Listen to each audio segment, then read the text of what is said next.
ಯೋಗ ಕರೆ, ಆದರೆ ಯೋಗದ ಒಂದು ಭಾಗ ಅಷ್ಟೇ. ಅದು ನಿಜವಾಗಲೂ ಯೋಗ ಅಂತಂದ್ರೆ ಏನು ಅಂತಂದ್ರೆ ಕೂಡಿಸುವುದು, ಸಂಯೋಗ ಮಾಡುವುದು, ಕೂಡುವುದು. ಏನನ್ನ ಕೂಡುವುದು ಅಂತಂದ್ರೆ ಚಂಚಲವಾಗಿರ್ತಕ್ಕಂಥ ಈ ನಮ್ಮ ಮನಸ್ಸನ್ನ ಪ್ರತಿ ಕ್ಷಣ ಬಿಟ್ಟು ಬಿಡದೆ ವಿಷಯಾದಿ ಕಡೆ ಹರಿದು ಹೋಗ್ತಾ ಇರುವಂತಹ ಈ ನಮ್ಮ ಮನಸ್ಸನ್ನ ಪರಮಾತ್ಮನೊಂದಿಗೆ ಕೂಡಿಸುವುದು.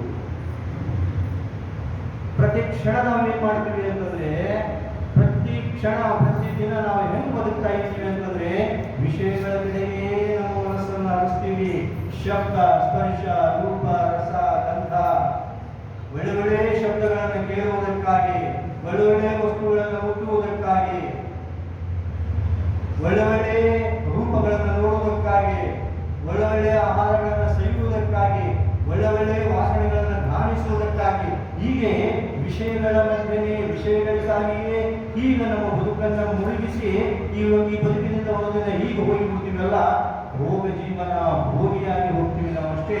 ಆದರೆ ಮನುಷ್ಯನೇ ಇದರಿಂದ ನಮ್ಮ ಜನ್ಮ ಸಾರ್ಥಕ ಆಗುವುದಿಲ್ಲ.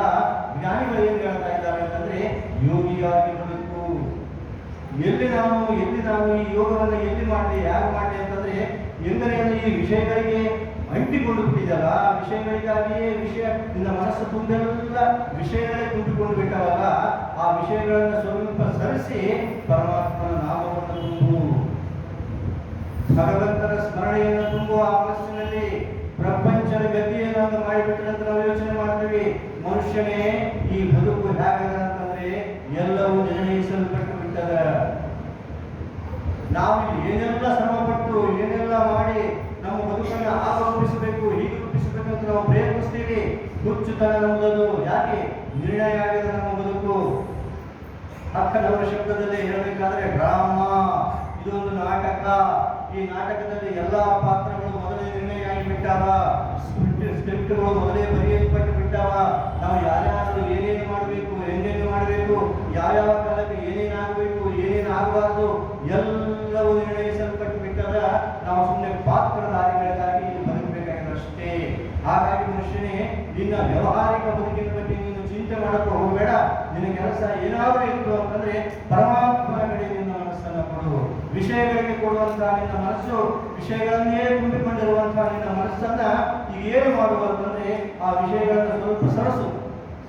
ನಾನು ಗಳಿಸಬೇಕು, ನಾನು ಬಿಡಿಬೇಕು, ನಾನು ಹೋಗಬೇಕು, ನಾನು ತಿನ್ನಬೇಕು, ಜನರನ್ನು ಹೊಗಳಬೇಕು, ನಾನು ಬಹಳ ದೊಡ್ಡ ಅಧಿಕಾರದ ಮೇಲೆ ಕೂಡಬೇಕು, ಜನ ಎಲ್ಲ ನಾನು ಹೇಳಿದಂಗೆ ಕೇಳಬೇಕು, ಕೀರ್ತಿ ಪ್ರತಿಷ್ಠೆಗಳು ನನಗೆ ಪ್ರಾಪ್ತ ಆಗಬೇಕು. ಎಷ್ಟು ದಿನ ಬದುಕಬೇಕಪ್ಪ ನೀನು ಮನುಷ್ಯ, ನೀನು ಎಷ್ಟು ಜನ್ಮಗಳಲ್ಲಿ ಮಾಡ್ತೀನಿ. ಜ್ಞಾನಿಗಳಂತರ ಮನುಷ್ಯನೇ ಅನಿಮಿತ್ತವರಿಗಳಿಸುವ ಕಾಮಾದಿಗಳಿಗೆ ತನು ಅನೇಕವನಿಗೆ ಭವಗಳಲ್ಲಿ ಈ ಒಂದು ಜನ್ಮಗಳು ಮನುಷ್ಯನೇ ನೀನು ಇದನ್ನೇ ಮಾಡಿದಿ. ಅನೇಕ ಜನ್ಮಗಳಲ್ಲಿ ಅನಿಮಿತ್ತ ವರಿಗಳಿಸುವ ಕಾಮಾದಿಗಳಿಗೆ ತನು ಅನೇಕವನಿಟ್ಟೆ.